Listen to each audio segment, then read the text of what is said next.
जय Hind everyone. Fighter aircrafts एक ऐसा ह्यूमन इन्वेंशन है जो आर्म्ड फोर्सेस का जब भी जिक्र होता है उस बीच में सभी के मन में रोमांच और एडवेंचर को भर देता है। और आज के बदलते समय में अगर आर्म्ड फोर्सेस या फिर वॉरफेयर की बात की जाए तो फाइटर एयरक्राफ्ट्स की जो टेक्नोलॉजिकल एडवांसमेंट्स हुए हैं उसकी बदौलत आज के समय पर पूरा जो एक वॉरफेयर है वो बदल चुका है।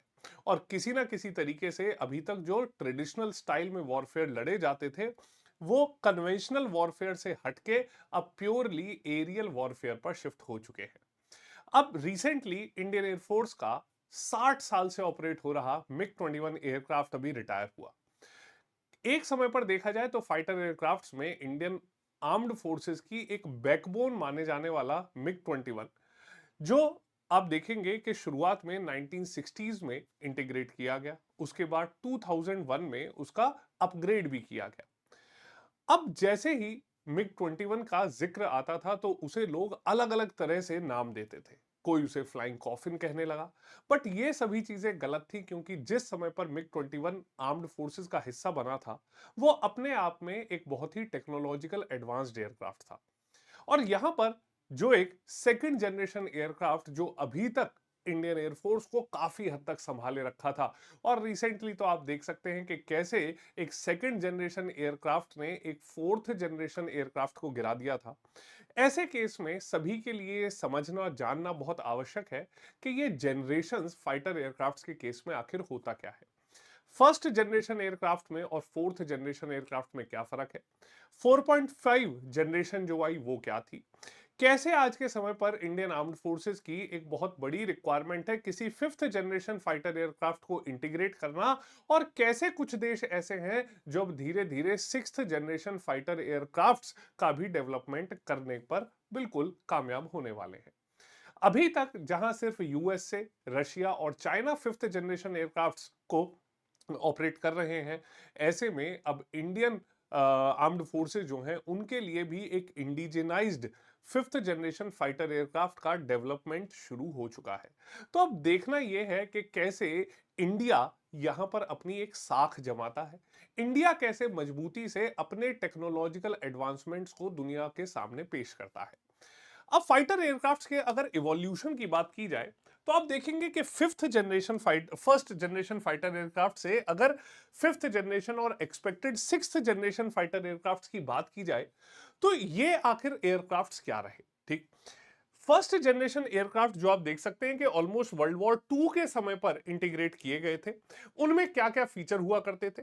और फीचर्स की अगर बात की जाए तो सिर्फ फीचर्स ही नहीं, आप देखेंगे कि फाइटर एयरक्राफ्ट जो है इनका जो एक एरोडायनेमिक शेप है, ठीक है, उनके जो डिजाइनिंग है उनमें भी काफी बड़े बदलाव आए हैं फर्स्ट जनरेशन से अपकमिंग सिक्स्थ जनरेशन तक। क्लियर, ये फर्स्ट जनरेशन फाइटर एयरक्राफ्ट जो हुआ करते थे, यहां पर आपने देखा कि ये सब सोनिक स्पीड्स जो थे उन पर ऑपरेट करते थे, जो एवियोनिक्स थे वो बिल्कुल बेसिक थे, अनगाइडेड वेपन्स का इस्तेमाल किया जाता था, और इनके जो विंग्स थे वो आप देखेंगे कि किस प्रकार से स्ट्रेट या स्वेप्ट विंग्स जो थे उन्हें बोला जाता था। ठीक, उसके बाद 1950s में सेकेंड जनरेशन फाइटर एयरक्राफ्ट आए जिन्होंने कहीं ना कहीं सुपरसोनिक स्पीड जो है उन्हें इंटीग्रेट किया।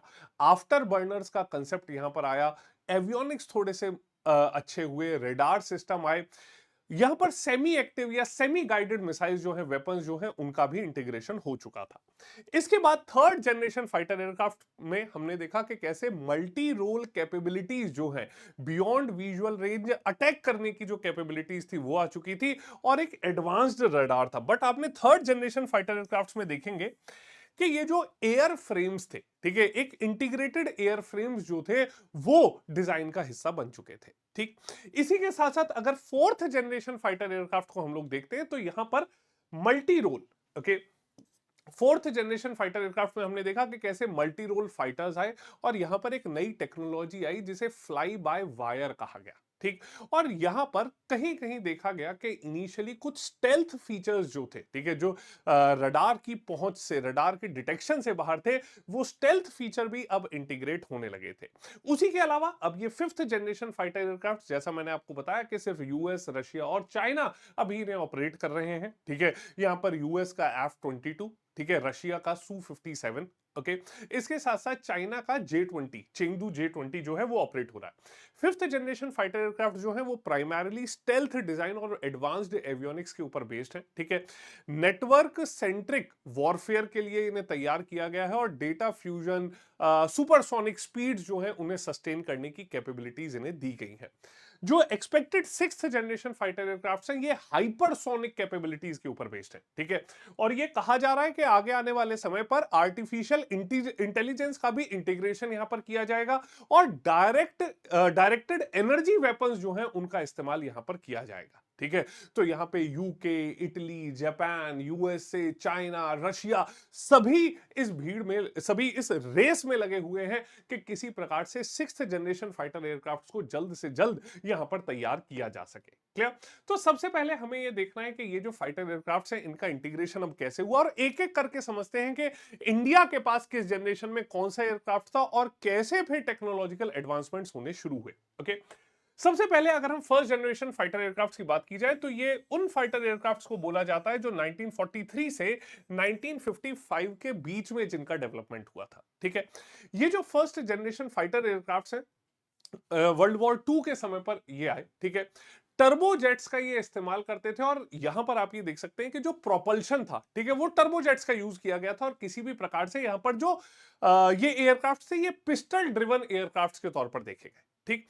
अब ये जो सभी फर्स्ट जनरेशन एयरक्राफ्ट थे जो वर्ल्ड वॉर टू के लेटर ईयर्स थे, ठीक है, उस समय पर इन्हें इंटीग्रेट किया गया और ये जो अर्ली जेट फाइटर्स थे they were faster than the piston engines, clear. But still ये सबसोनिक स्पीड जो है उन्हीं को यहां पर इस्तेमाल करते थे, क्लियर।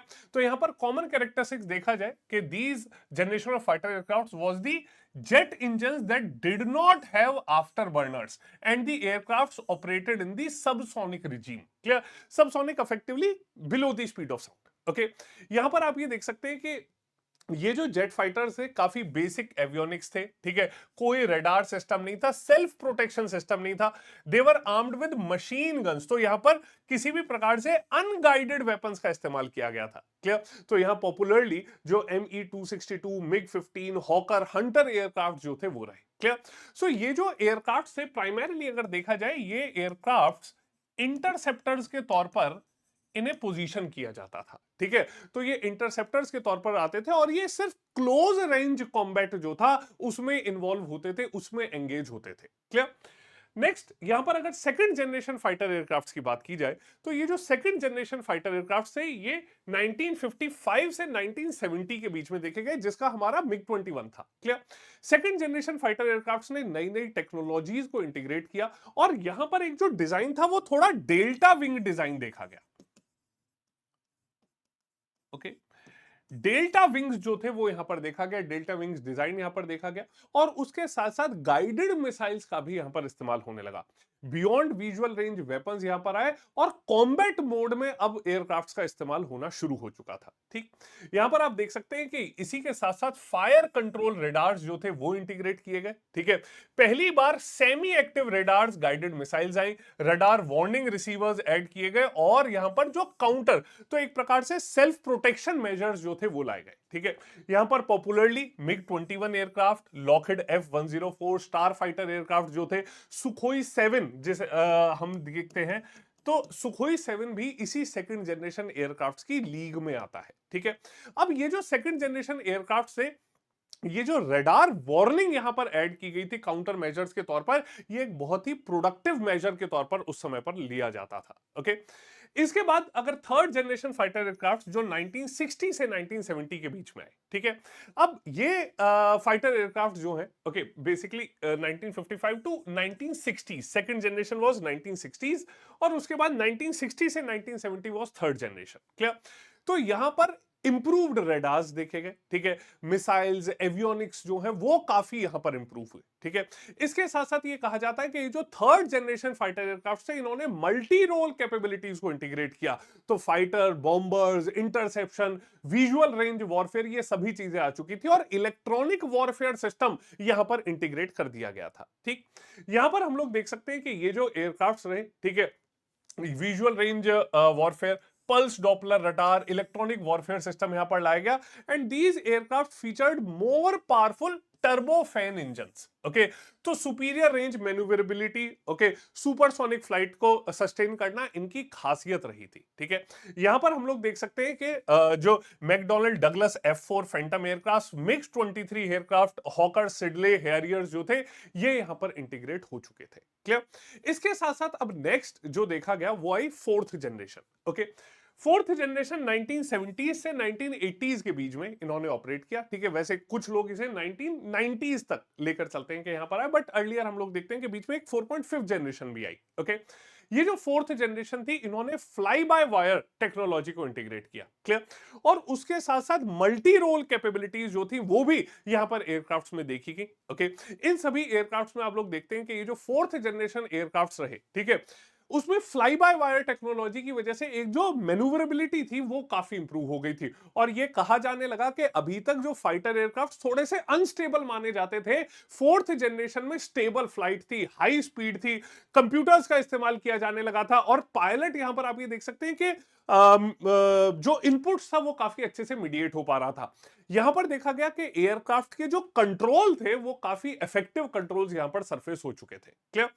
यहां पर फ्लाई बाय वायर टेक्नोलॉजी जैसा मैंने बताया कि वो इंटीग्रेट हुई उसके साथ साथ यहां पर हेड्स अप डिस्प्लेस जो थे वो आने लगे। Clear. So electronic warfare system जो था वो काफी यहां पर मजबूत हुआ और हेड्स अप डिस्प्लेस जो थे उनकी बात की गई। ठीक है, अब इसी के साथ साथ ये देखा गया कि फोर्थ जनरेशन में एक बेसिक स्टेल्थ टेक्नोलॉजी जो थी वो भी इंटीग्रेट होने लगी। स्टेल्थ टेक्नोलॉजी का मतलब इनविजिबिलिटी टू रडार्स, रडार्स के सामने इनविजिबल रहते हैं, रडार्स डिटेक्ट नहीं कर पाते। क्या, तो यहां पर कंस्ट्रक्शन मटेरियल जो था वो भी चेंज हुआ। ठीक है, और यहां पर देखा गया कि ये जो रडार्स थे इनके ऊपर एक रडार एब्जॉर्बिंग पेंट जो था वो पहली बार यूज किया गया था। क्लियर। तो यहां पर F-16 जो था, ठीक है, फाइटिंग फैल्कन जिसे बोला गया, Su-30 aircraft, Dassault Rafale, these were all fourth generation fighter aircraft. Okay, अब नेक्स्ट यहां पर देखी गई 4.5 जनरेशन 1980 से ऑलमोस्ट 2000 तक। क्लियर। अब ये जो 4.5 जनरेशन एयरक्राफ्ट थी ये काफी ट्रांजिशन मोड देखा गया। क्लियर। तो यहां पर एवियोनिक्स जो थे काफी एडवांस्ड एवियोनिक्स थे। ठीक है, स्टेल्थ फीचर भी धीरे धीरे इंट्रोड्यूस हो चुका था। क्लियर। Su-30 MKI जो है, जो इंडिया का वर्जन है, Su-30 एयरक्राफ्ट का जो वर्जन है, that is effectively a 4.5 generation aircraft. Clear. इसके साथ साथ ग्रिपेन, यूरोफाइटर, टाइफून जो है, F-16, डेजर्ट फैल्कन जो है, ये सभी एग्जांपल रहे 4.5 जनरेशन के। ओके, तो यहां पर आप ये देख सकते हैं कि एक मल्टी रोल कैपेबिलिटीज जो थी वो बहुत अच्छे से अब एस्टेब्लिश हो चुकी थी। क्लियर। और ये कहा जाता है कि आज के समय पर ये जो 4.5 जनरेशन है काफी एक एडवांस्ड जनरेशन फाइटर एयरक्राफ्ट्स के तौर पर इंटीग्रेट हुए थे। ओके, सो ये जो एयरक्राफ्ट्स थे इन्होंने यहां पर ओल्ड एयरफ्रेम्स का इस्तेमाल किया। ठीक है, and they lacked stealth but have upgraded avionics. Clear. 4.5 generation aircraft जो है यहां पर कुछ फीचर जो है सम फिफ्थ जनरेशन एयरक्राफ्ट्स के भी थे, जैसे AESA radar system, sensor fusion, link 16 जो है, इसके अलावा रडार क्रॉस सेक्शन और काफी फैसिलिटीज यहां पर आई। ये जो एयरक्राफ्ट्स है ये एरियल सुपर कंप्यूटर्स के तौर पर यहां पर देखे गए। क्लियर। और इफेक्टिवली जो स्टेल्थ टेक्नोलॉजी थी वो अभी तक फुली इंटीग्रेट नहीं हुई थी। ओके, इसके साथ साथ आप ये देख सकते हैं कि जैसे मैंने बताया कि F-18 super Hornets, F-16 block 70, F-15 Strike Eagles, Eurofighter Typhoon, Rafales, ये सभी एक अपग्रेडेड वर्जन में कई बार 4.5 जनरेशन की भी फीचर्स को डिपिक्ट करते हैं। ओके, नेक्स्ट यहां पर फिफ्थ जनरेशन एयरक्राफ्ट जो 2005 से आज तक के समय में ऑपरेट हो रहे हैं। क्लियर। ये जो 4.5 जनरेशन के बाद हमने देखा कि फोर्थ जनरेशन, 4.5 जनरेशन, इनमें बहुत ज्यादा ग्रेइश रहा, बहुत ऐसे फीचर्स थे जो ओवरलैपिंग फीचर्स के तौर पर देखे गए। क्लियर।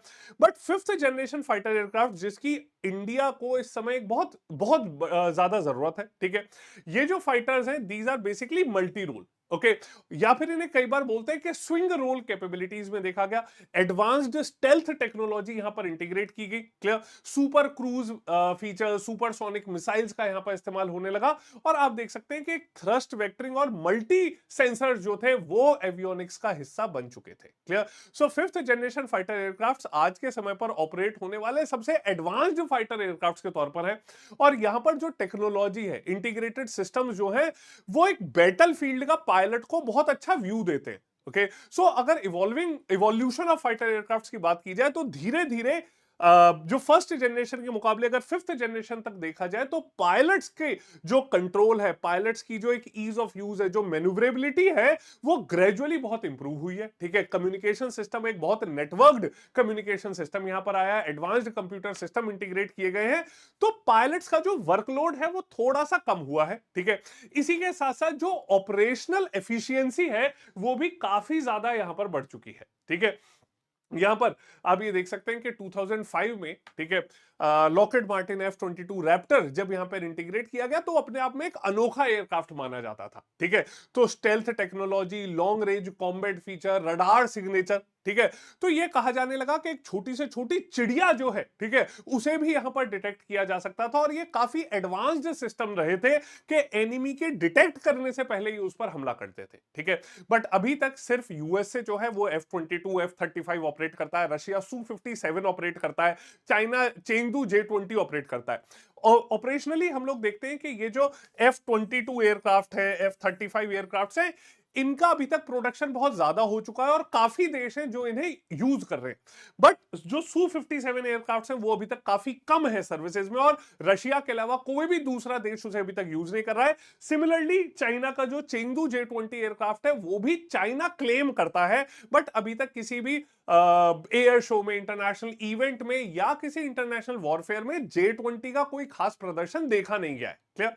अब यहां पर अगर सिक्स्थ जनरेशन फाइटर एयरक्राफ्ट की बात की जाए, so this is basically an under development state. Okay, यहां पर अब आप देख सकते हैं कि एक ऑप्शनली मैन्ड है, ठीक है, अनमैन्ड कैपेबिलिटीज भी है, हाइपरसोनिक है, और बहुत इंपॉर्टेंट है कि यहां पर आर्टिफिशियल इंटेलिजेंस जो है उसे इंटीग्रेट किया जाना है। ओके, तो ये कुछ स्पेक्यूलेटेड फीचर हैं जो यहां पर बोले जा रहे हैं। ठीक है, कहा जा रहा है कि एक सब ऑर्बिटल फ्लाइट जो है उस तक के यहां पर फीचर आ जाएगा। ठीक है, इसके साथ साथ आप ये देख सकते हैं कि यूएस यूके का टेम्पेस्ट, इटली जापान इनका FCS future combat air system, France Germany Spain जो है वो इसका अभी तक जो एक डेवलपमेंट है वो शुरू हो चुका है। क्लियर? सो सिक्स्थ जनरेशन फाइटर एयरक्राफ्ट में आप देख सकते हैं कि यूएसए, ठीक है, उसके साथ साथ जर्मनी, जापान, यूके, फ्रांस, ये सभी जो कंट्रीज हैं वो इस रेस में आ चुके हैं इसे डेवलप करने की, एंड इफेक्टिवली आप देख सकते हैं कि अब फिफ्थ जनरेशन में इंडिया ने भी अपना एयरक्राफ्ट का डेवलपमेंट शुरू कर दिया है, AMCA का। क्लियर? सो इस छोटी सी वीडियो में मैंने आपको सारी जानकारी दी about the different generation of fighter aircraft. Okay, अब आप लोग अगर डिफेंस फोर्सेस के एस्पिरेंट हैं तो आपको ये सभी चीजें पता होनी जरूरी है। ठीक है, उसके साथ साथ आप लोग जब SSB इंटरव्यूज में जाते हैं तो अगर आप एयरफोर्स के SSB इंटरव्यू में जा रहे हैं तो आपको ये जानकारी पता होनी जरूरी है। मोर ओवर कई बार टेक्निकल एंट्रीज में भी ऐसे सवाल पूछ लिए जाते हैं। क्लियर? सो जल्दी से मुझे कमेंट सेक्शन में बताइएगा कि आपको ये वीडियो कैसी लगी, कितनी यूजफुल रही, और भी अगर कोई टॉपिक है जिस पे आप डिटेल्ड वीडियो चाहते हैं, please do let me know. Clear? So will see you all in the next video. जय हिंद।